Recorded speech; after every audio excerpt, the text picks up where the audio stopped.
right now. Hello, everyone. Thank you for joining us again today. We are on our third special HIPAA huddle on the changes to the HIPAA Privacy Rule. But before we get started, I do want to remind everybody about our podcast, Armchair HIPAA. It launched about 2 months ago. The purpose of the podcast is telling your stories, the stories of compliance officers. So if you would like to be a guest or know somebody that you think would be an amazing guest for Armchair HIPAA, please contact Bethany. Her contact information is on this slide. Her email address is bethany@HIPAAtrek.com, and her phone number is right there, 314-272-2600. And don't forget to take a listen to the podcast. Just look up Armchair HIPAA anywhere you listen to your podcasts. So end of shameless promotion of our podcast. And here we're going to get started. So just a reminder to everybody, this call is being recorded and you will receive a copy of the recording at the end of the presentation. So this is a special HIPAA Huddle series outside of our regularly scheduled third Wednesday of the month HIPAA Huddle. We have Erin MacLean, who's joined us for this special series. Erin is a healthcare attorney that specializes in compliance. So she's here to give us all of her insights on the new proposed rule change for the HIPAA Privacy Rule. Also a reminder, as you're coming into the room, your mic is muted and your video is turned off. You can choose to unmute yourself and turn on your camera when you are speaking, if you so wish. If you want to make comments, you can send your comments to Cheryl Stevens, who is moderating it to us, or you can send it to everyone and we'll get to your questions as we can. We do have pauses where we have a slide that says, let's huddle up. And that is where we're going to be answering and taking questions. And just a reminder, like all of our HIPAA huddles, the more you participate, the more we all gain. So like I said, this is part 3. If you missed a previous HIPAA huddle, or if you would like a refresher, you can get the full recordings on YouTube, on the HIPAAtrek YouTube channel. There are links in the slide that you will also be receiving at the end of the day today. So the part 1 was we went over individual rights of access and definitions, changes to the fee schedule. Part 2, last week we spoke a lot about care coordination and case management under healthcare operations, as well as minimum necessary disclosures for care coordination and case management. So now, without further ado, let's get started. So this week we are talking about the changes around substance use disorders, for particularly opioid and serious mental illness. So the HIPAA Privacy Rule change, so the NPRM, is changing a few things here. So hold on, I'm trying to admit everybody too. We have a lot of folks kind of just like bombarding in. I love it. So here we go. So hopefully everybody can see my screen. So Erin, hello, thank you so much for joining us again. So to kick us off, why don't we talk a little bit about why the OCR is changing the PHI disclosures for substance use disorders, particularly this opioid crisis that we're experiencing. Right, yeah.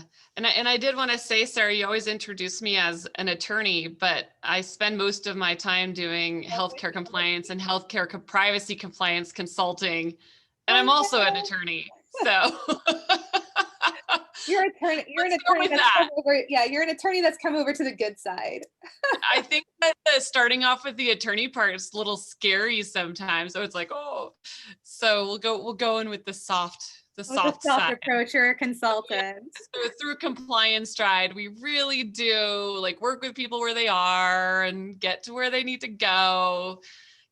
all of this stuff, as they're saying in these proposed rules, is people can do a lot of these things now, but they're scared to do so because they've spent so many years trying to comply with HIPAA that they don't know where they can permissively do things sometimes, right? And this is one of those areas. What do we do when we're trying to coordinate care and give information potentially to law enforcement or family members when it comes to individuals who have mental illness or SUD treatment situations, or, and they talk about this also as in the SUD overdose, place. But it's interesting, they jump into this rulemaking immediately hitting on, we're making changes in 5 places to these things that you have listed on this this slide here. The exercise of professional judgment to a change that would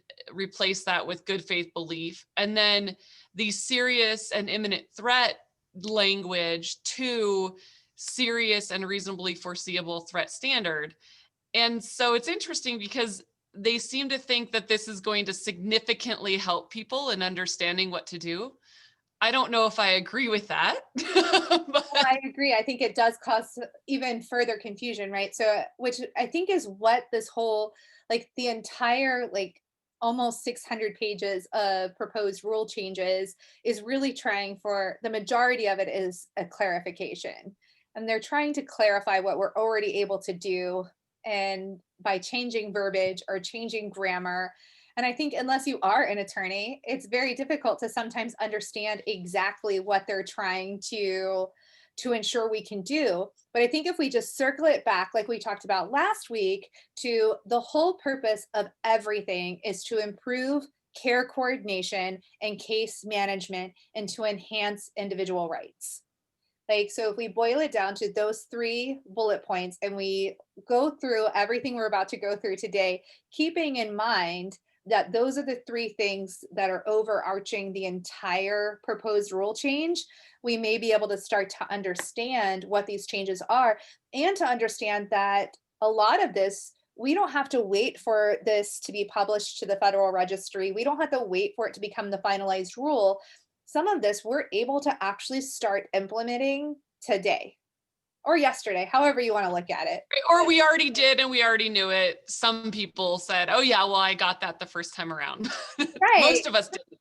So. Most of us didn't, right? And some of this too, especially today, we're going to be getting into the CARES Act and the Cures Act, because those also change specifically 42 CFR Part 2, which we're also going to talk about today, which I think can, and if you're not familiar with Part 2, you're about to be, because it's a big one. So let's get started. So I'm going to go ahead and go to the next slide. So we talked about this, replacing professional judgment with good faith belief. And I think that the whole reason that they're doing this change with verbiage is because professional judgment presupposes that it is a licensed professional, right? So a social worker, a physician, a nurse practitioner, or a PA or a nurse, versus a workforce member. And so the OCR felt like that verbiage was limiting. And so by changing it to good faith belief, that they're opening it up to improve this coordination of care and access to records. Right. And I would think of 2 different types of individuals that are not considered medical professionals, but that would be involved in this. And one is that front desk workforce person. And they talk about that later in the rulemaking.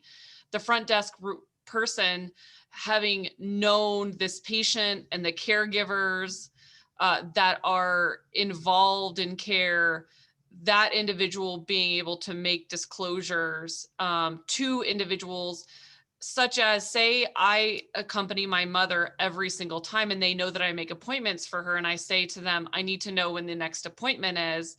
They shouldn't have to be a medical professional to be able to know that I have been included in that process. Another thing that we've run into is, of course, medical records individuals, although professionals in their own right, may not consider themselves falling under this professional judgment and may think that they have to go to a physician or someone else to make good faith belief decisions that they know they should be able to make under HIPAA anyway. So that, I think the language is good in the change. Hopefully, I mean, what I know is these individuals that I've just talked about, they're doing these things anyway. They're already working under the good faith belief. So in a way, what they're just doing is aligning with what the workforce is doing anyway. Right. And they're working under HIPAA and not Part 2. And I think that that is a really important thing for us to say, is that HIPAA, these rule changes are not changing Part 2. So Right. these are only under the HIPAA regulations.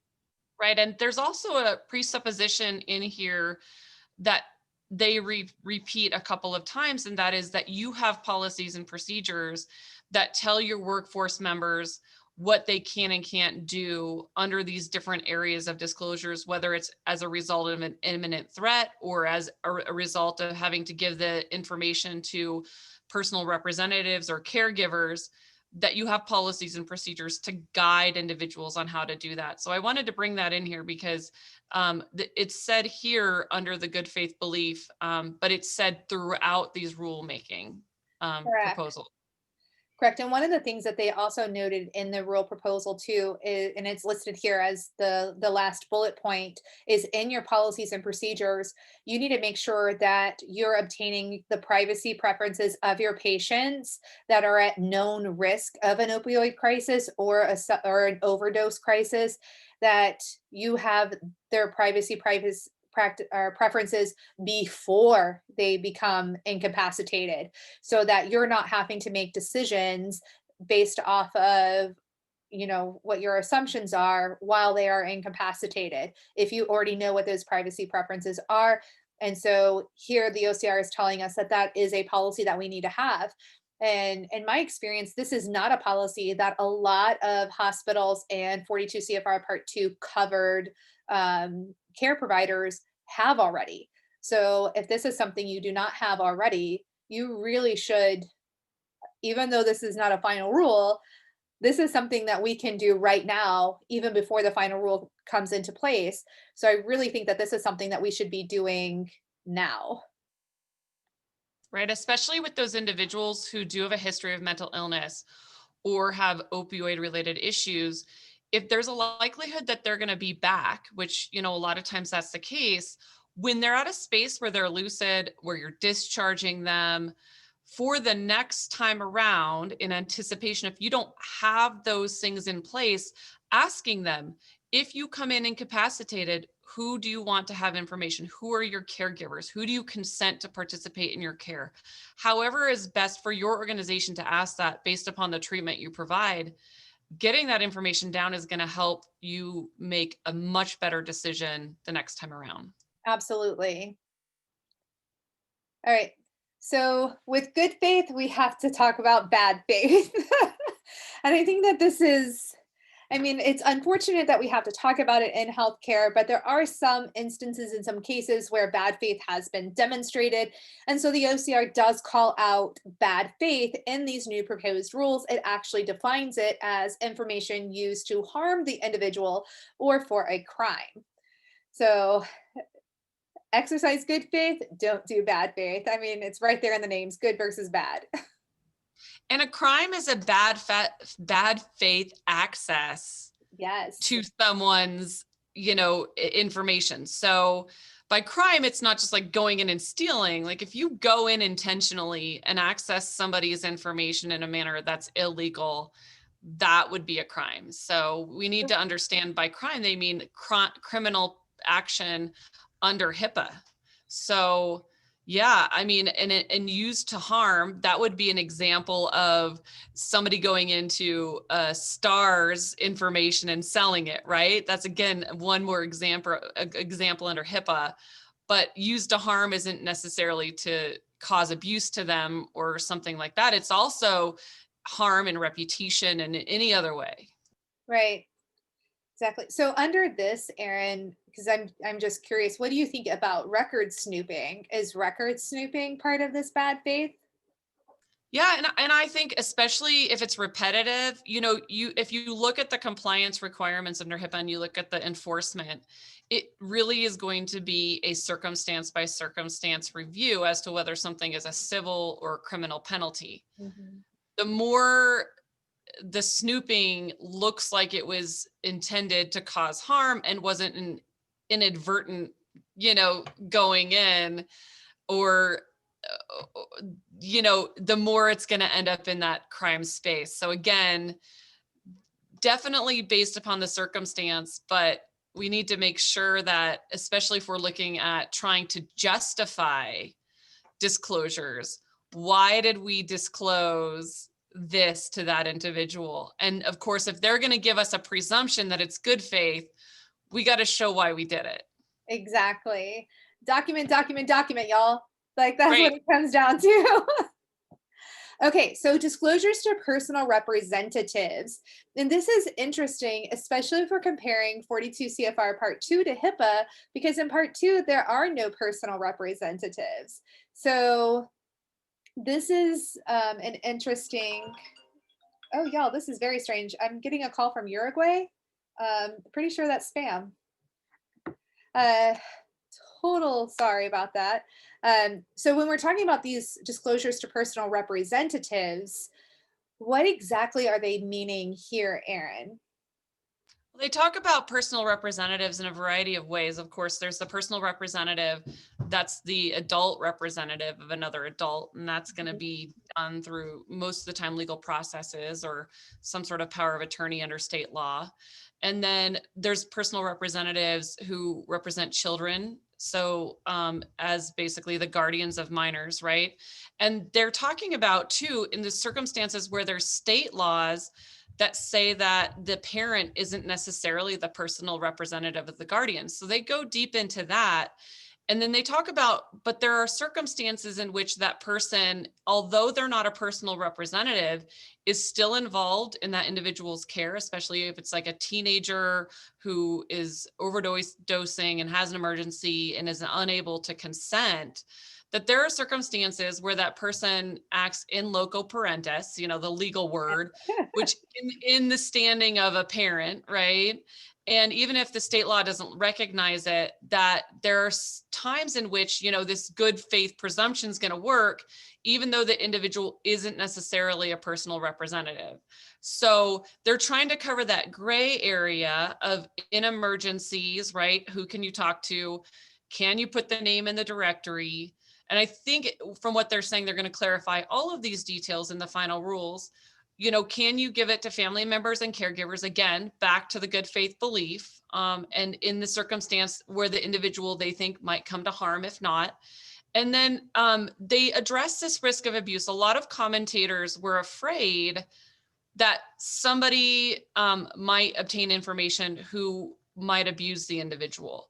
And so, of course, that risk of abuse piece is something that we need to document and be looking at. If there's something in the record that says that this person has been suspected of use by the person, I mean, the person you might disclose it to, has been suspected of abuse or might be in a place where they, it looks like there's a reasonable belief that their abuse could happen, we need to be paying attention to that. And they're saying you should pay attention to it. You need to look at that risk. So that's really what they're looking at here from those different perspectives.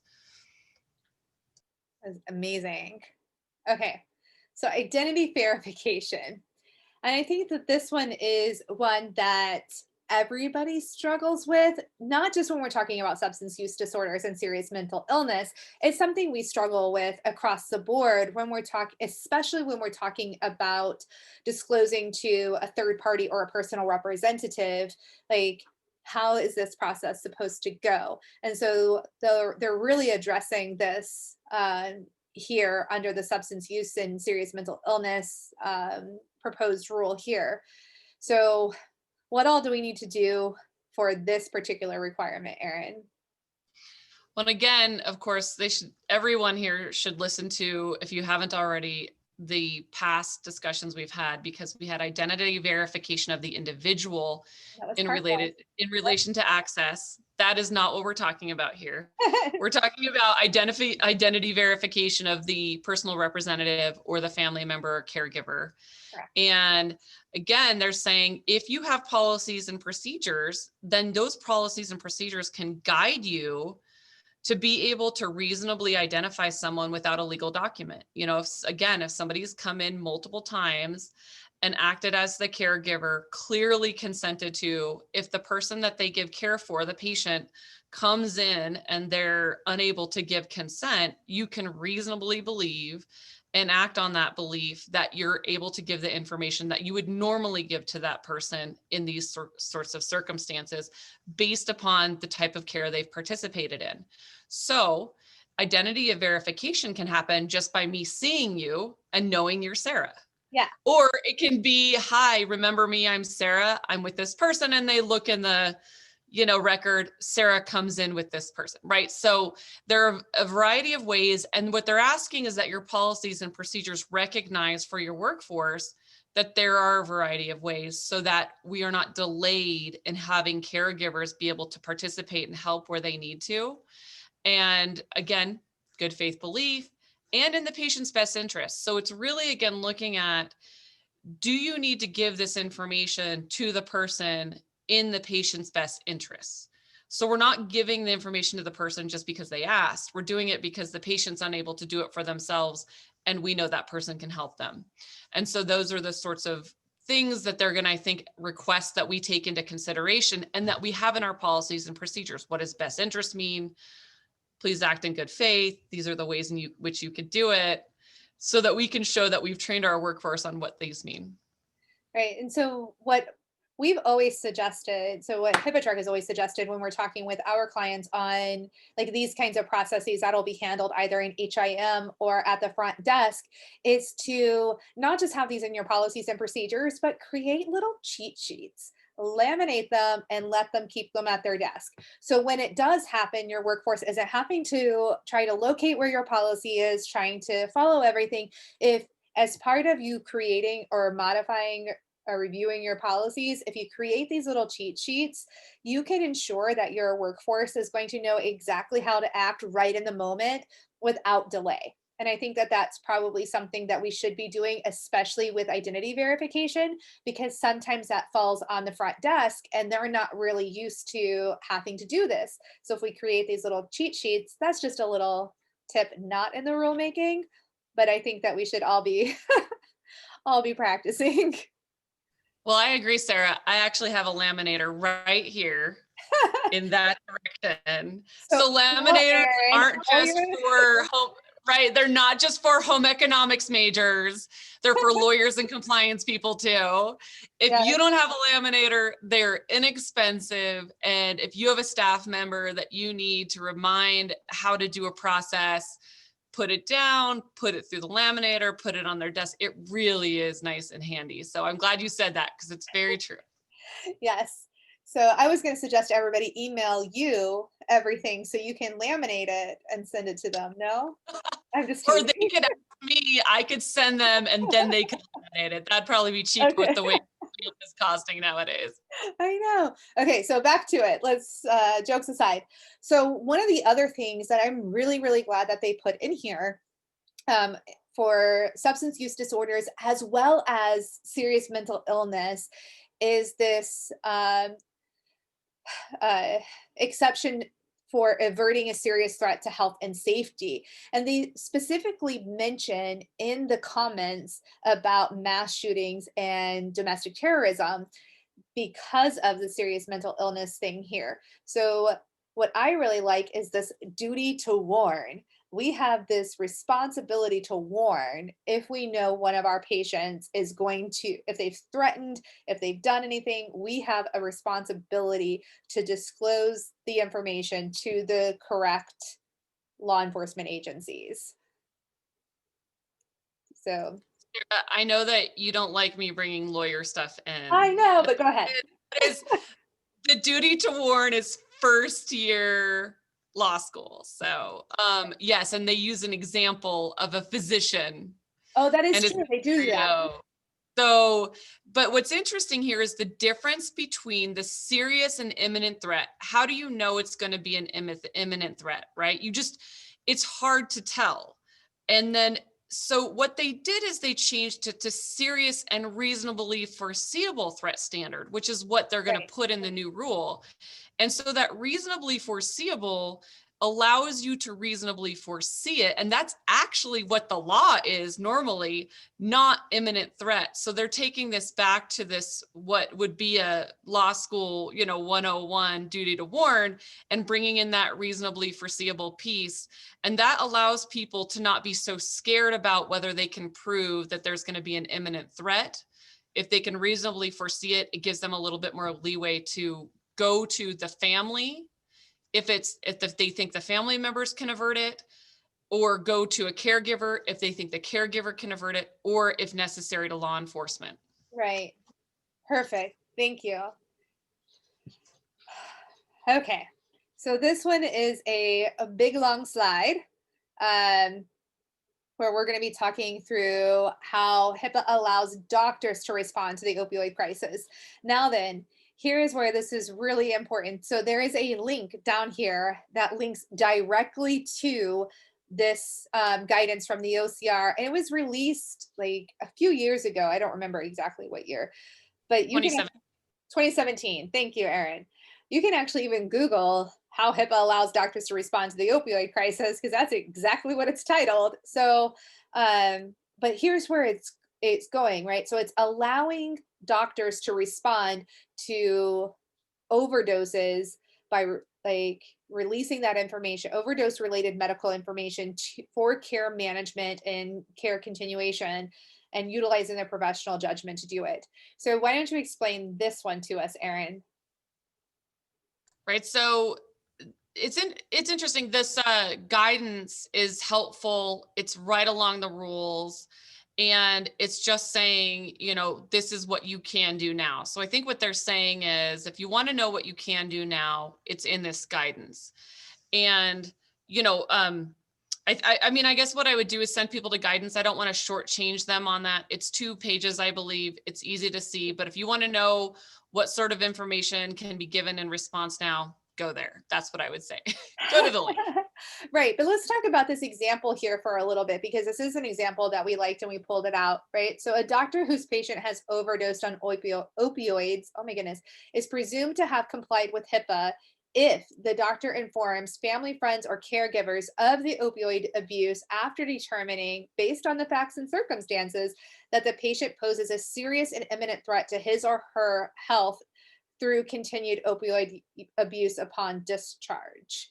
So this is basically saying the doctor has the right to inform family, friends, or caregivers of the opioid abuse. So, and you're not in violation of HIPAA by doing so. Right. And this goes back to that serious and imminent threat language that people don't like. And so that's what it is now. In the future, reasonably foreseeable is going to be, I think, more helpful. I don't disagree with the, OCR on that. And then again, professional judgment, I think will end up going to good faith belief. And so we'll have more workforce members who can do that. And, they're hoping that what can happen is, if it appears that somebody may go home and overdose, that they are able to contact those family members or caregivers to try to get them to look after them. So in this particular case, we're not talking about telling law enforcement that somebody's going to get shot, so or something like that. We're talking about, how do we protect the patient from the patient self? And I think that's really, when it comes down to the guidance, where we're focused. And then on the proposed rules, where we're focused, just lessening the burden a little bit on what you think you need to know before you can do it. Yeah, and that's why I love this example, because it's protecting the patient. All right, so I know you spoke about this at the very beginning, Erin, where we have this continued reluctance to disclose information, especially around substance use disorders and serious mental illness. These are issues that are kind of really, really sensitive, and folks err on the side of extreme caution to the point where it is inhibiting care, or care coordination or case management. And so here's where the OCR is really trying to help open things back up, right? So, and one of the things I loved was it used the word stonewall, and me being from Virginia, love that word. So like, one of the things that the OCR is seeing is this continued stonewalling patients out of concerns of violating HIPAA. So, and they have this hesitation to release information of incapacitated patients. So patients who are either like in an overdose crisis or are otherwise incapacitated, and they still have this hesitation of releasing the information, not out of only fear out of violating HIPAA, but also out of fear of violating Part 2. And so, whereas the OCR does not have anything to do with Part 2, they are trying to address that violating HIPAA like step here. Right. And so the issue is, and we've talked about this in our other programs, how do we make clear what is permissive, and how do we say to providers, when we say it's permissive, we mean you need to give the information when we allow you to do it.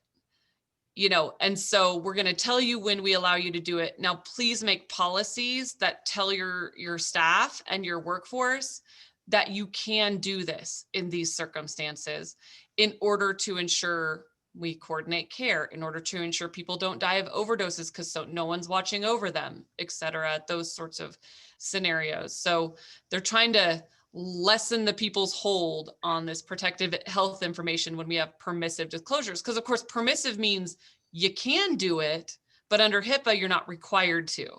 Right.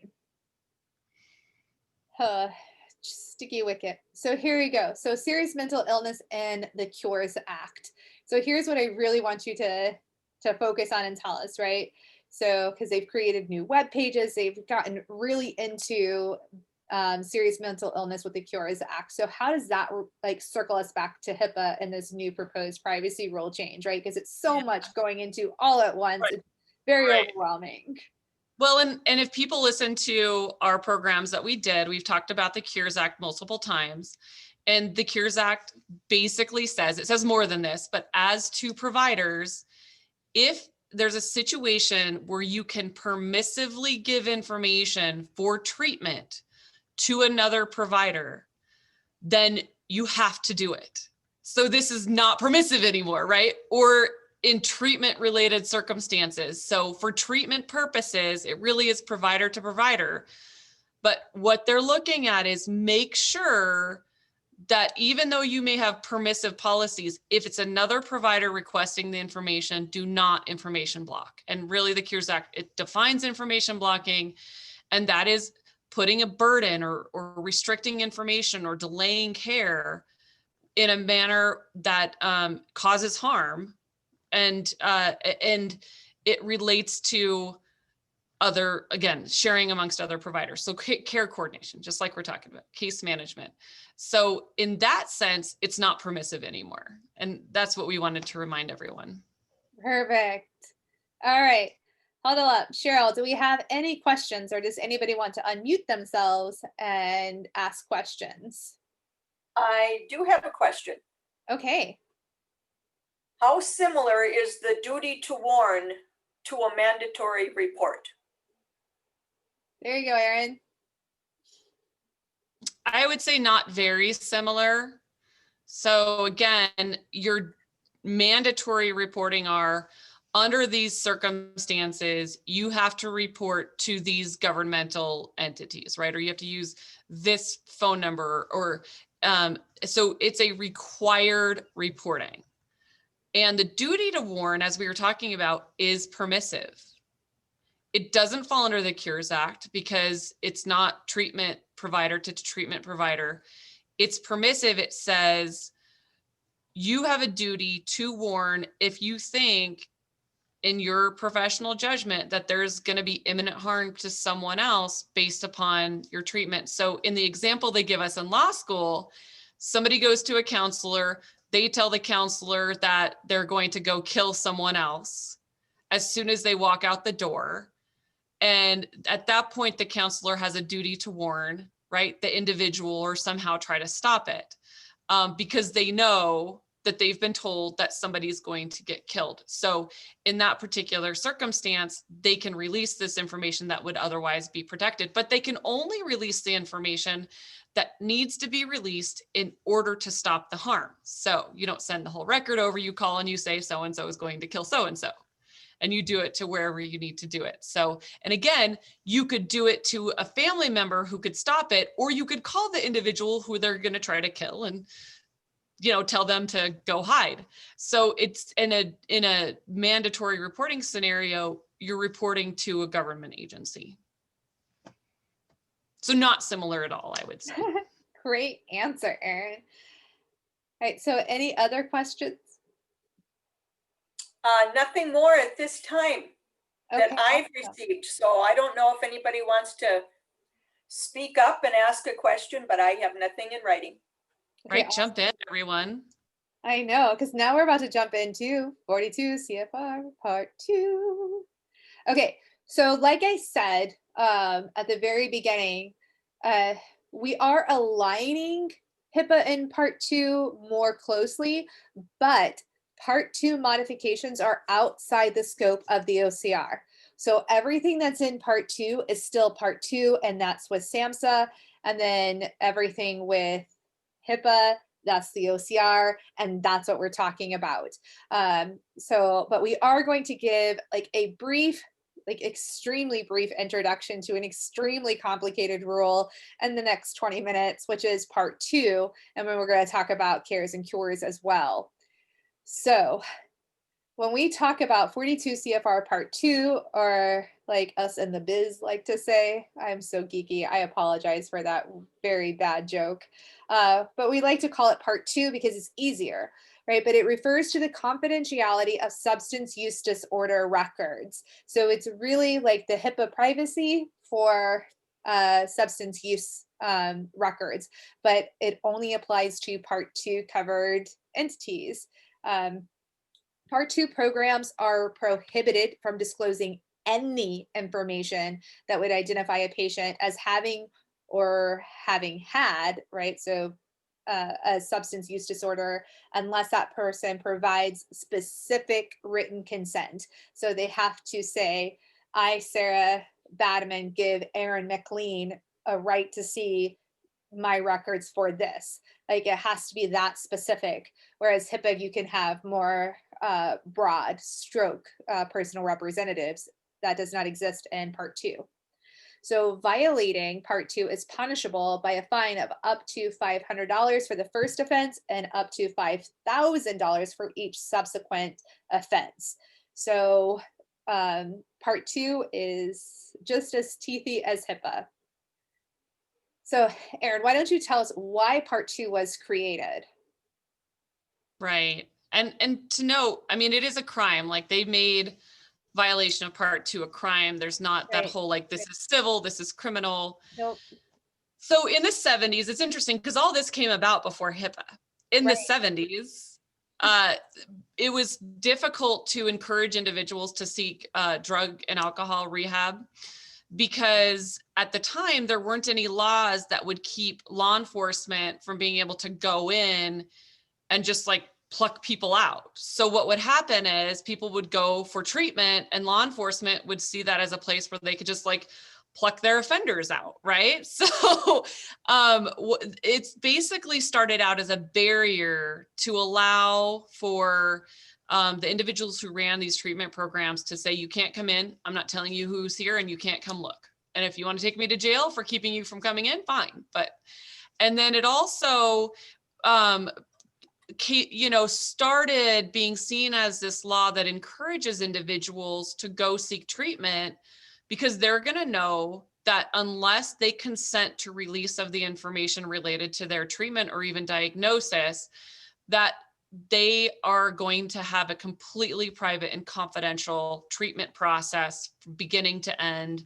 And there are very few exceptions to when it's allowed to be shared under Part 2 in relation to, like law enforcement and other things that we saw in the past. What we ran into though is once more primary care providers started doing follow-up and we started talking about care coordination and quality and case management, this law, Part 2, really restricts the ability, unless you fall under a certain exception, of treatment providers and administrative people and others to engage in sharing of information under like treatment, payment, and operations, which doesn't apply here. It puts us into that situation. So it was created to clamp down on this information, and it's doing exactly what it was created to do. And now how do we coordinate care, right? That's where we are. Well, and So can I interrupt with a quick question that's fitting in right now before we, yes, thank you. So in the example that was given on duty to warn, would that also include notifying law enforcement? Right, it includes law enforcement and anybody else who you think would be able to stop the imminent threat. Okay. So it's not saying you can't call law enforcement. It's just that in the case of a required reporting, the required reporting is to law enforcement. Right. Gotcha. Okay. So back to this. So one of the things too, so that's really important is with Part 2. So everybody complains when our regulations change. So before we get too further in, while we're talking about why Part 2 was created, we had our first update to Part 2 just a few years ago, and it was our first update since like 1980 something. So it went 30 years without a single update. Then we had an update, and then we had the Cures Act come in and CARES and everything kind of working to change this, and which we think is really good, because one of the biggest changes that was made, I think in 2015, 2016, was this reduction of stigma and discrimination that we're talking, that's in this green circle here, because one of the big changes that I was super excited about was like a change of verbiage where it went from substance abuse disorders to substance use disorders. And so what Part 2 in HIPAA, one of the things that they're trying to do is to reduce this like stigma and discrimination and create substance use disorders as an actual medical problem, which I like, because I'm all about bringing everybody kumbaya. So Sarah, if we want to get really dorky, the rule came in, the rule that was the newest after the 80s was 2017 to try to align better with HIPAA. Yes, and that's what with it was. HIE exchange. Yep. Then 2018 brought in another rule that tried to do similar things that the other rule didn't do. We had a 2019 proposal. We had a 2020 final rule. And then we had the CARES Act come in and talk, and we'll talk a little bit more about that. But so since 2017, we've had like 5 different rules and proposed rules. Yeah, so Part 2 is real. We're going to see a lot more about Part 2. And so, and here's the thing too, y'all, like it really only applies to what Part 2 calls a program, right? A Part 2 program. And if you're not a Part 2 program, Part 2 does not apply to you, but you need to follow all those HIPAA regulations that we were talking about previously on how you handle this type of information. So except when it comes to lawful holders, which Sarah will get into in a little bit. Yep. So I'm gonna interrupt with one more question because it's about this. I'm so sorry. I don't mean to do this, but I don't want to move on too far away from this topic. Question is, our facility has, hang on. Our facility has 4 entities. 2 are Part 2 entities programs. Are we okay to limit disclosure for all facilities? From an operational perspective, practicing all the same is easier than defining practices separately. So there you go. What kind of information? Because that's going to come under the 21st Century Cures Act, right? If you're limiting information for treatment purposes that would be allowed to be shared, then you're going to run into Cures Act problems. And of course, the Part 2, unless there's consent, doesn't allow you to share for treatment purposes. So I'm going to say, without knowing more, you're getting yourself in a space that may seem unreasonable. But again, I don't know what information you're talking about. So if you could clarify more to Cheryl, Yeah, we'll get back. She to that. did. She clarified it to part 2 information. So it's just part 2 information. Well, Yep. why would your non-part 2 program have access to your part 2 information? Right. Like, unless it's one specific, like, so if you guys have like a shared HIM department, I can see that, but then you would need to have some other sort of like firewall type of situation, even if it's not like a technical firewall, but some sort of something to protect that part 2 information from being wrongfully accessed or wrongfully distributed or disclosed, right? So I think that that is a very interesting question. I think that whoever that is should contact us so we can talk about it more Yeah, in detail to see how we can actually help walk through that because situation. they are one health system and have a shared HIM department. So as you were saying, yep. Mhm. Yeah, it definitely needs to be addressed because we don't have clarification, and we'll talk about this in a little bit. We don't have clarification under the CARES Act as to how treatment, payment, and operation sharing can happen, because we know that that's going to be the next rulemaking from OCR, is that's what they've told us on that piece. So we'll know more about that.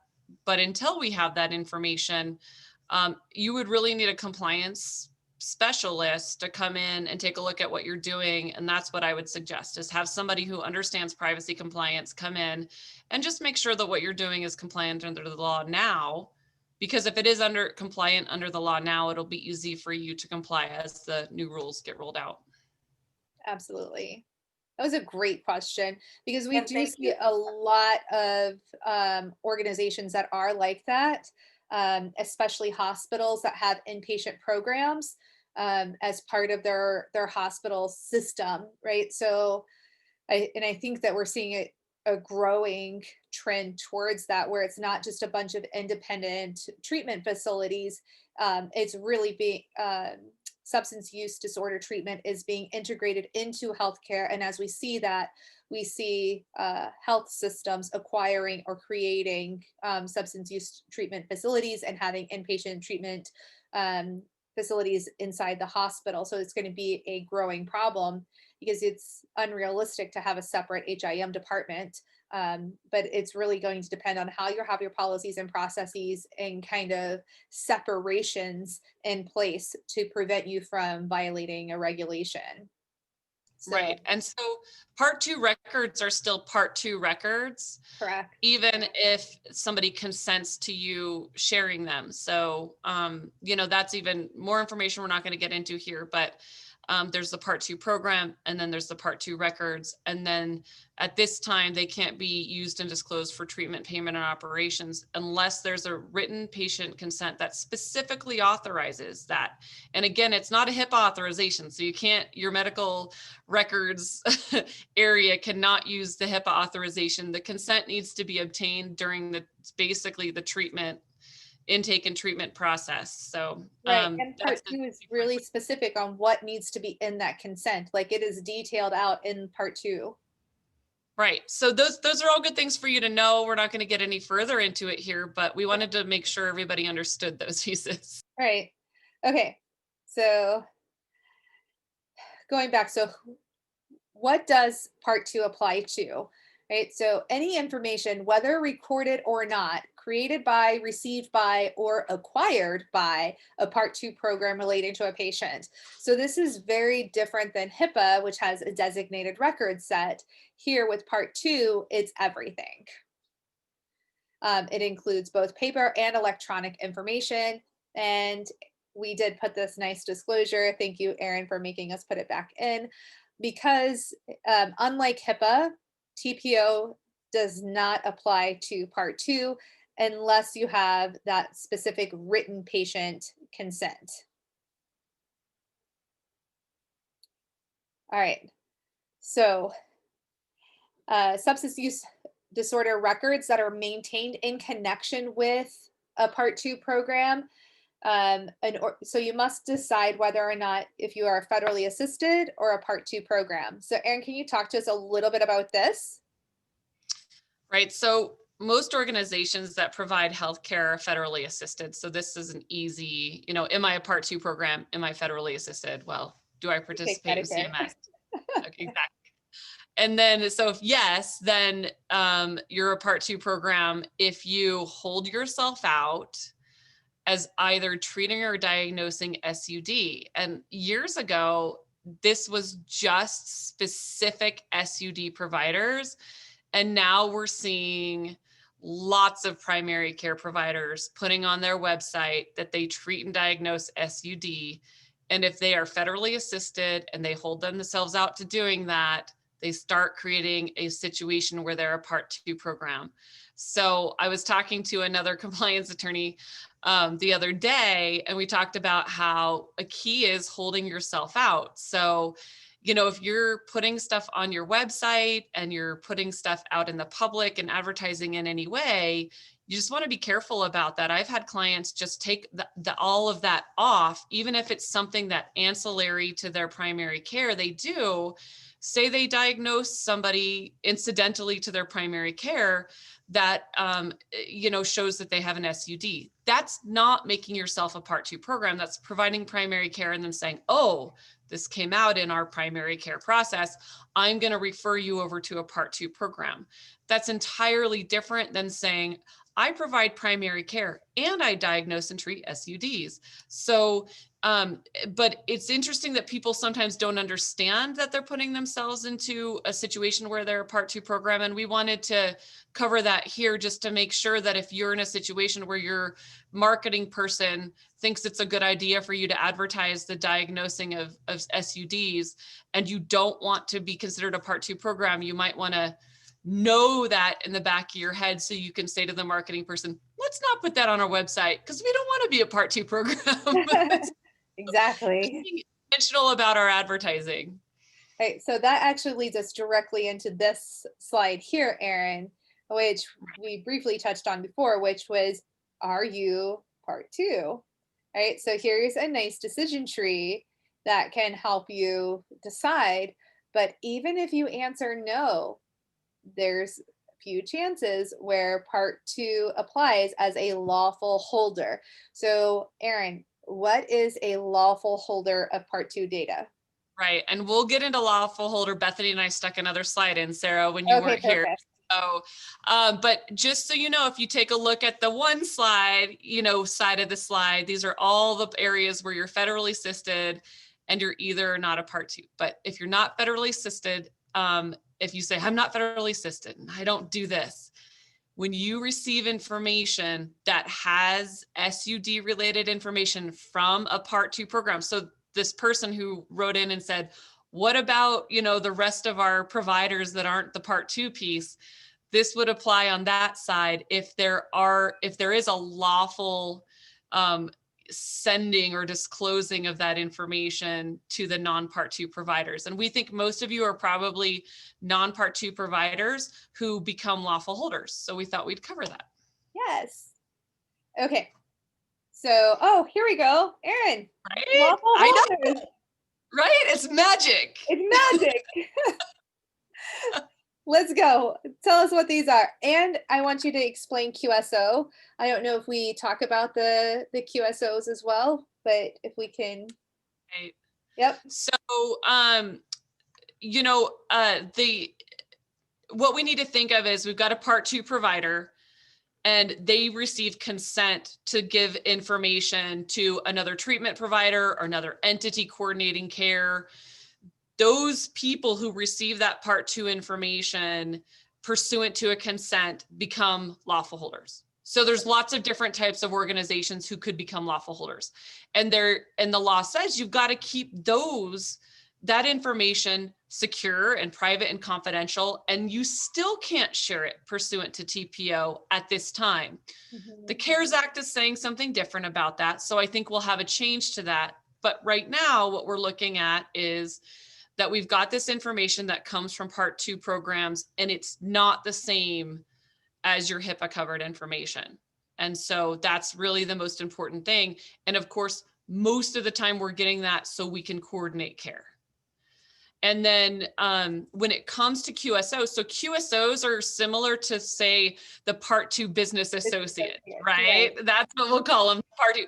And if there's a QSOA, so a qualified service organization agreement, which is similar to a business associate agreement, which says this entity, say it's like an overarching hospital that is over like a Part 2 program, right? There's this QSOA between them, and it says, this is how we can share the information, and this is how we're going to hold it as we send payments out or send bills out, or however that's going to work with what would be your Part 2 business associate. So that's what I would say right now, is just know there's a semi-equivalent to that under the Part 2 program.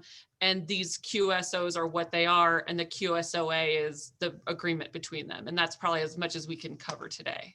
I know, because we're technically almost out of time. We have 5 minutes left, but we still have a little bit of information. Yeah, we're perfect on time. Okay, so I have too much open for Zoom. It's blocking the title. So how does Part 2 play into coordinated care and case management? This is actually a really good question, Erin. It was a good question.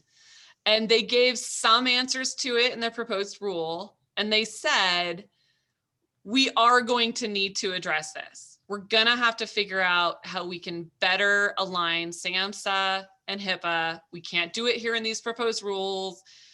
We're going to propose, we're going to bring out some other proposed rules later, and we're working on it. But they do recognize that a person's overall care, especially a person with a mental illness and a substance use disorder history, and their primary care, all need to be working together in order for this individual to be appropriately treated. And so they're saying that they understand that. And so if you understand Part 2, and you understand that you can become a lawful holder of this Part 2 information, and you can use it in your treatment, so long as you keep it private and secure, then you can use it to better coordinate care, and we're going to need to. So they want primary care providers and other providers who are not Part 2 entities to become more aware of what Part 2 says. And then I think the next slide tells us about the CARES Act. And so that would be our next step. Yay, it's magic again. Magic. So this is so in March, we're all freaking out about the pandemic, right? And so that's where we're focused. Are we going to get money? Are we going to get PPP? And Congress decides, or somebody was like, ho, this is our chance. It's an opportunity. Another bill's going to be passed. They throw under miscellaneous, literally under miscellaneous, yes, this change that says that we are going to statutorily change Part 2 and align HIPAA and Part 2 in a manner that if you receive consent, in certain circumstances, you're going to be able to integrate that Part 2 information into your health record, right? And not segregate it into your health record and share it pursuant to treatment, payment, and operations under HIPAA. We'll see. But again, it still requires that initial consent. So that's going to be the piece that we're all going to have to keep remembering, right? That there is the consent with Part 2. Yep. Right. So I still don't know what this is going to look like. They didn't even give us any teasers as to what it's going to look like. They said it's outside of the scope of these rules, but it's going to happen and you'll know more. I know. And it's one of those really interesting things where this specific thing is really trying to push HIPAA and Part 2 closer together. And like there's this huge debate on whether or not they should be. So right, but they did tell us they're drafting rules, so you know when they're coming out.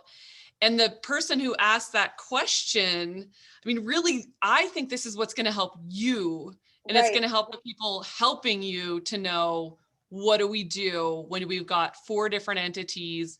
They're closely related. What I would say is talk to your compliance person. You can call me if you don't have one. Talk to your attorney about the QSO and the QSOA stuff, because that's probably going to end up being your key in your administrative processes, if that's what you were trying to address. Absolutely. Yes. All right. So questions. That's it. That's the end. We put all of the Woo! proposed rule stuff related to everything other than part 2 at the beginning. And we did part 2 at the end. And so if you want to have any questions to bring it together, we thought we'd leave some time here to do that. Yeah. So Cheryl, do we have any questions? I have nothing. Oh, wait, one just came in. Currently, our HIPAA auth includes the SUD authorization in regards to, I'm guessing, Texas HB 300. Is this completely separate from part 2? I need to look up that Texas regulation. As soon as I heard Texas, I was like, because Texas gets really sticky. So whoever that question was from, Cheryl, can you shoot me? I'll forward it to you. Yep. And I, whoever that person is, I will be in touch with you sometime tomorrow to get you the answer to that question, because I have to look up that Texas regulation. I've got it on my desktop, so it shouldn't take me long. And I would make sure that you have a copy of the authorization, because both part 2 and HIPAA, they preempt any state law. That is true. So if it goes against, right, so the New York State authorization, again, I don't know what the authorization that you're using looks like. I never answer any questions related to forms unless I see the form. The forms, yeah. So shoot us a copy of the form and then we'll get back to you. Again, you know, you can always have somebody who thinks that they're being helpful within your state government, but if they don't understand part 2, how part 2 and HIPAA go together with what they're trying to do with your state law, it may not be as helpful to you as they think they're being. So again, I don't know who's making the forms up or how you're utilizing them. So it's really hard to answer those questions. And again, states are trying to do the same thing. How do we help coordinate care? But we've got the federal overarching laws that still they're still the preemptive laws. Correct. So I have another how comment. do you do, hold on. I'm sorry. Yeah, hold on just one moment, Cheryl. So Erin, how would you do it? Like, so, because we see this, and I don't know if this was what the particular question was, but when they try to put part 2 authorization forms and HIPAA authorizations as one form, do you like that or no? I don't think you can. I mean, again, I don't like it either. We've seen it happen. I mean, if there's 2 pages, right? Then you've got one that's authorization, one that's the other. But again, the HIPAA authorization should only be being done when someone says, I need to send this information to a third party, or I need you to give this information to a third party. I think we talked at the last time, Sarah, about people giving you a HIPAA authorization when you check in, or like a handful of them, and say, sign these. Yeah. That's not proper practice. And then the consents in the guidance and over the course of part 2, they've made clear that when you receive a consent from someone, you're supposed to be telling them, these are your rights currently. If you sign this consent, then we can do this, this, and this. And you have to decide whether or not you want to sign the consent in a manner that causes your information to be disclosed. And that could affect your reputation, that could affect all of these other pieces. And so the consents are supposed to, in real, live practice, only be signed once a person is consulted about their rights and what the consents mean. And I've talked to people who work in SUD programs, and they understand that, and they're very serious about the way they discussed consents with people. So they actually want to protect people's information. And so they sometimes discourage them from signing consents because they want to make sure the individual knows what the end result of them signing a consent could be. Like, it could get to your insurance company if you consent for release to Absolutely. repair, right? So yeah, those sorts of pieces are important to talk about as we're talking about what we're going to do. And so just using forms to use forms doesn't do any of that. And it creates so much paperwork we don't need. Right, right. Okay, Cheryl, I apologize. Other comment. That's okay. Another comment was our New York State authorization has substance abuse Huh? / treatment as well. Right, and I think that that's what Erin was talking about, was sometimes these state regulations, like the federals preempt them. Okay, All right, so again, I just checked, these rules have still not been published to the Federal Registry. Once they have been published to the Federal Registry, you will be able to make comments by utilizing this link.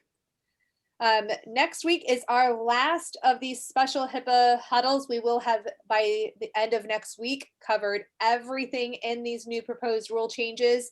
So we're going to be focusing on the notice of privacy practices, telecommunications for the deaf, deafblind, and speech, those with speech disabilities, and armed forces. So that is next Tuesday at 1 o'clock. Then next Wednesday at 1 o'clock is our regularly scheduled HIPAA huddle that we have, and we're going to be discussing lessons learned from meetings with the OCR. So working through corrective action plans so that you can avoid those pitfalls. So remembering compliance is quality patient care. If you have any questions, you can contact Erin or myself. Our contact information is right up there. So thank you again, everybody, for joining us for our third special HIPAA huddle. Really appreciated all the participation, and I look forward to having you on our next HIPAA huddle. Bye, everybody. Bye. Bye.